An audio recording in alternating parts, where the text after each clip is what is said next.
16 teams have made the cut, to use a golfing term, and these 16 will now battle it out for the biggest prize in world football. Let me quickly run you through the teams who have qualified, and let's go group-wise. Two-time champions Uruguay and Russia have gone through from Group A, with Uruguay being the only team not to concede a goal in this tournament. Group B, Spain and Portugal have made the cut from that group, but in fairness, we can say that they have huffed and puffed their way to the round of 16. 1998 champions France haven't set the tournament on fire, but they still sailed through alongside Denmark, who have reached there for the first time since 2002.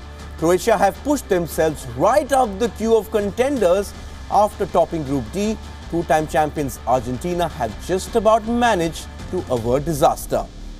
Group E has gone to plan. Five-time world champions Brazil have topped their group for the 10th straight time, going back to 1982.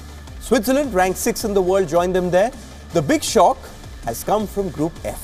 Sweden have claimed Germany to a list of scalps, which also includes Italy and Netherlands in the road to Russia. Mexico have now reached every round of 16 since 1994. England and Belgium have needed just 2 matches to head into the knockouts.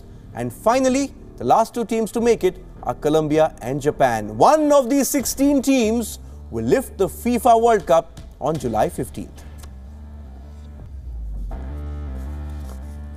We have the cut. We have the golfing cut applied. 16 teams. What do you make of these 16 remaining, Eugenesson? Very deserving.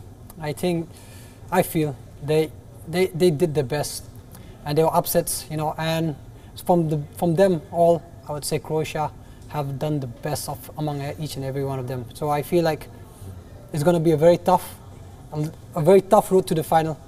Yeah, it takes me back to 2006, where not too many upsets in the first round, which meant that almost all the favourites went into the round of 16. So you leave Germany aside, and that's been the biggest shock of this World Cup, Germany not making it through. But it's a very, very, very open World Cup. Some teams haven't started well, but they could pick up gear as we hit the business end.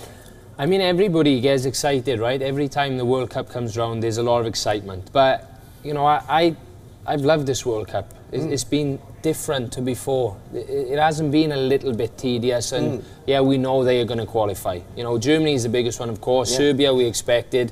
I like the story of Iran. You know, if they were in another group, would they have squeezed a little bit, maybe? Yes.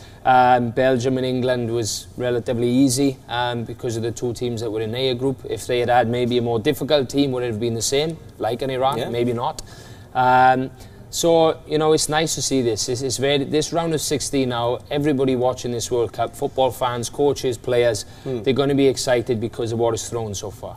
Something which really put you off, perhaps, when you talk maybe hits and flops of the World Cup.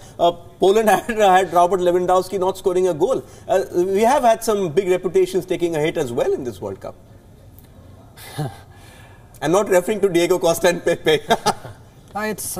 Yeah, I mean, like, underperformance by some of the players has been very, very, very, very sad for them. As in, like, the teams depended on their big stars, and then they not performing has really been a toll on the team. Like you said, Poland have really depended on Lewandowski, but he has really not turned up for them.